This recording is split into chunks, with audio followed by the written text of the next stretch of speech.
Hi, and welcome to a brand new episode of History You Didn't Know But Should. I'm Ray, And I'm Chris.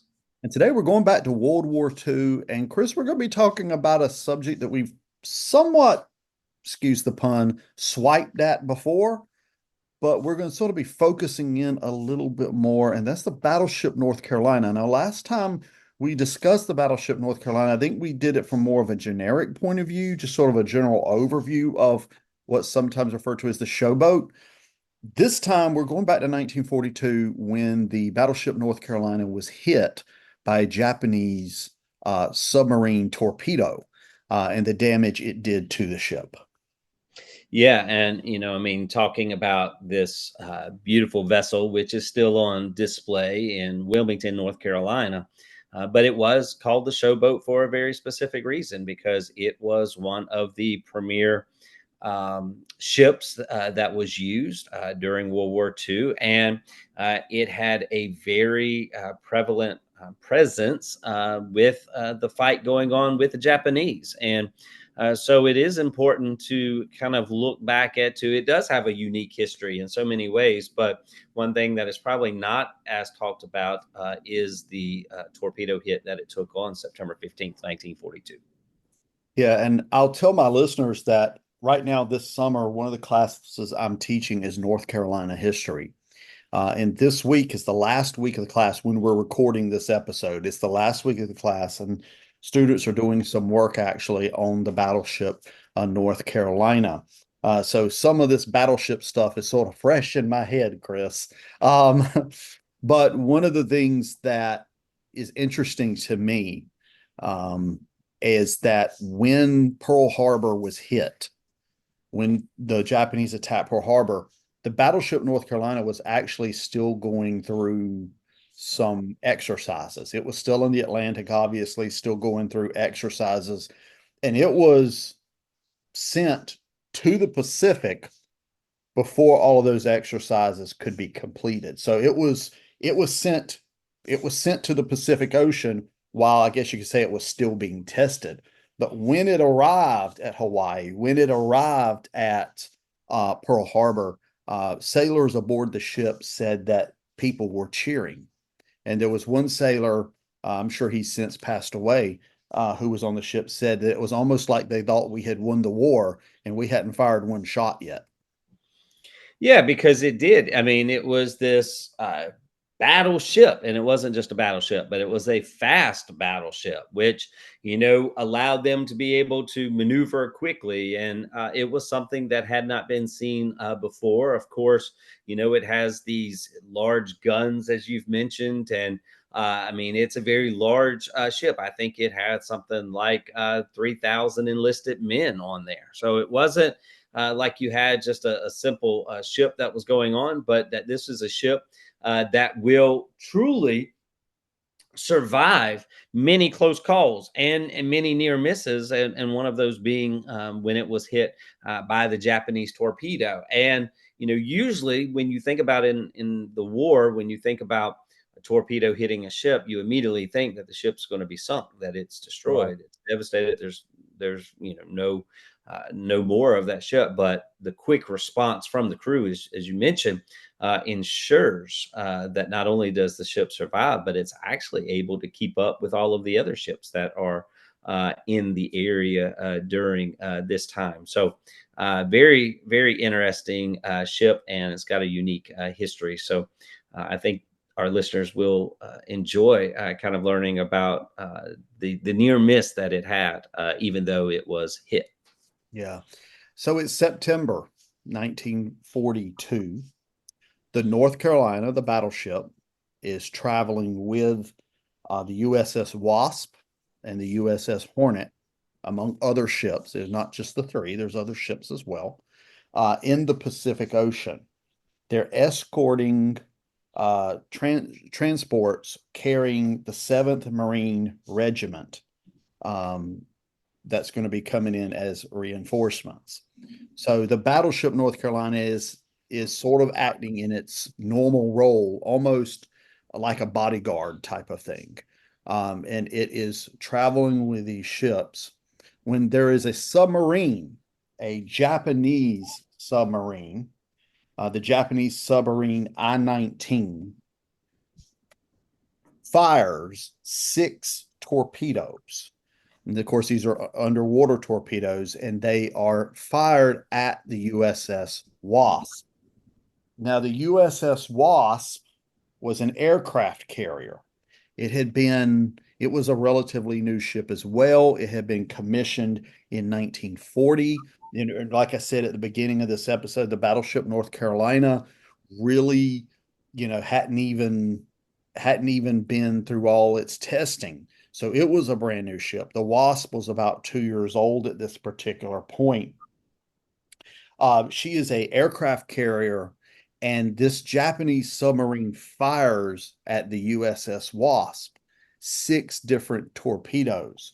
Of those 6 torpedoes, several, I think 4, hit the Wasp. One barely missed a different ship, and then one hit the battleship North Carolina. So the battleship North Carolina wasn't necessarily the target of the torpedo attack, but it was hit in the torpedo attack. And I remember looking at something that said that this attack, or this hit that kind of hit it, created a 32 by 18-foot hole, which basically, when you just think about your ship that's on water, and when you get hit and you have this huge hole in your ship and you start taking on water, the ship starts to lean, and because the weight distribution is affected by that. And so, Ray, it really is a dire situation, because you have a ship that is on the verge of capsizing, and if it wasn't for the crew, who was able to evenly distribute the balance, if you will, of the ship, because what the crew had to do on the other side of the ship is they have to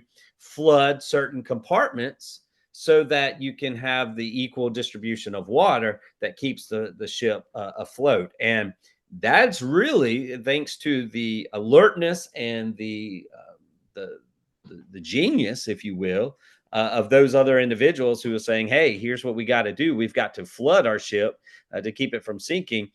That limited the devastation of the warship. Yeah, and she was able actually to make it back to Hawaii, to Pearl Harbor. Or did she go all the way back to Pearl Harbor? They yes, I believe it did go back to Pearl Harbor so that they could go and get fixed. Because remember where they were. Mhm. It's if you think about the map and the Yeah. world, it's easier to kind of go back there. But I find it interesting that talks about the accounts from some of these soldiers that were, or these sailors that were on board of the ship. And I remember one of them, his name was Harold Smith, Hmm. and he was talking about how one of his friends or one of his people who's on the ship was like a fire controlman. He was one of the guys that was designed to keep, if there was a fire on board the ship, he was a firefighter, if you will. Well, this Harold Smith guy says that the man was one of the hairiest that he had ever had, and he was in the shower, and he was in the shower when the boat got hit, and he was all soaped up. And when he got hit, what he did is he runs by completely naked. He has no clothes on. And he goes to his battle station and he sees that there's a fire near the ammunition. And with no clothes on and with just all this soap on his body, he proceeds to put out the fire. So it just goes to show that these emergencies and these activities, they don't come when everybody's at a battle station. They come, I mean, when people are eating, when people are sleeping, when people are taking a shower. But the bravery of this man who says, "I don't care. I'm running from my shower with still soap in my hair and on my body without any clothes to put out a fire," shows how serious it was. Yeah, the ship was hit at the front port, left port side. That's the left side of the ship, right? The front Yeah. port. It so that's where they were. There was bathrooms and stuff up in that particular area of the ship. If you tour the ship, and I think Chris mentioned this earlier, and we mentioned it in our previous episode, And the battleship North Carolina is a museum. It's a floating museum now. It does sit in water. There's been a lot of remodeling done around it, not on the ship itself, but in the structures and stuff around it. But they do not have this particular area of the ship open. You cannot get to that part of the ship. It is not part of the tour. But one thing that's always struck me, Chris, and this situation, you're talking about the man. I read that particular account as well, by the way. You're talking about the man with the suds. Um, when a ship like that is sinking, when it's taking on water, there are these huge steel doors that they will close and seal shut. And as you walk through the battleship North Carolina, you go through door after door after door like that. And it's always haunted me. Can you imagine being on this ship and the decision has to be made? That door's got to be closed. We can't wait for the people to get out from under there, and that ship goes down. And there's no way for you to get out at that point. That's just something that haunted me, sort of going to the situation at Pearl Harbor where, when the ships sank, there were people who sank with the ships. Yeah, and with this particular incident, we know that there were 5 individuals who were killed. There were 23 who were wounded, but considering that it had upwards of 3,000 enlisted men on there, it's rather remarkable that they were able to contain it so fast. I remember in reading one account that said they lost like 23,000 gallons of fuel. Hmm. Uh, and you've got fuel that's being discharged. You've got fire near the magazine where they keep all the ammunition. You've got smoke. You've got, I mean, electrical. You have, I mean, there's just so much that's there that it really is amazing that not only does the ship not sink, not only do they minimize the amount of people that they lost, but that the ship continued to be able to travel back and continue its job. I mean, the Wasp you mentioned was hit, and Yeah, basically they would look out through binoculars and they would look at the Wasp and they would say it's just a floating hull. yeah, There's nothing yeah, left of it. So it really goes to speak to the building of the ship, but the maintenance of the ship, and also you have to go back and say when times of turmoil, when you are tested, how you rise to handle that test will truly determine how the incident goes. And for these individuals, by immediately jumping into action,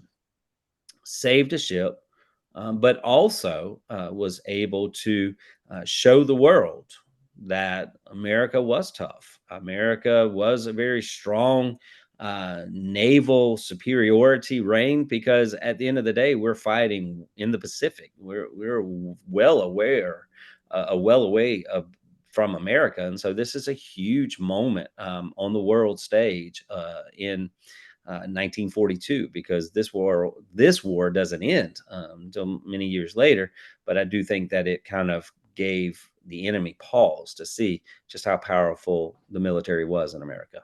yeah. And the battleship North Carolina, of course, would return to action. It would only be out of commission for a short period of time while the hull was repaired, and it would be sent right back to the waters off Japan, and it would play very important role in World War II. You mentioned the Wasp.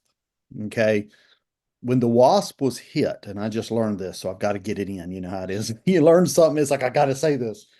When the Wasp was hit, it was hit near the gasoline tanks. That's sort of where it was hit. Thus, when it was hit, there was this huge explosion of water and oil and all that going into the air. The Wasp did not sink though. It was later that day the U.S. actually sank it, and it was lost. The actual Wasp itself was lost until 2019. They found it in 2019. It was located. It sits about 14,255 feet below the surface of the ocean. And it's still there. It seems to have split in half, I guess maybe from when it was sunk. But it's still there, 14,000 feet below sea level. What happened to the crew of the Wasp? Most of them, The ones that survived, they abandoned ship. The decision was made to just leave the ship and just go ahead and destroy it. And Um, rescued by the other ships that were in the. yeah, there were other ships in the area. Like I said, there were quite a few other ships in the area. But it Didn't actually, one go Go ahead. ahead. Go I was ahead. just gonna say, didn't one of the there was another ship, was it the O'Brien, I Yeah, think? yeah, And was it it. was hit also, Mhm. and I think they had to do something with it. I think it broke up. So I mean, the power of these torpedoes, I mean, it's, I mean, and it's coming from an invisible force Yeah. because submarines and Yeah, you the O'Brien, the Wasp, the Hornet, the North Carolina, and there were other ships that were in this particular area when this attack went down on September 15, 1942. So it had to have been a spectacular. I mean, you wouldn't want to be on the ships when this was happening, but if this was like a scene in a movie or something, how these three ships getting hit by torpedoes. Six torpedoes launched, and most of them found a mark, whether it was um, the North Carolina or the Wasp or one of the other ships. powerful story of basically how America experienced a devastating day with these torpedoes attacking these ships, but how they would use it to get better and to get stronger and to make a more of a difference in that Pacific theater. Well, they don't call it the greatest generation for nothing. There you go. You know.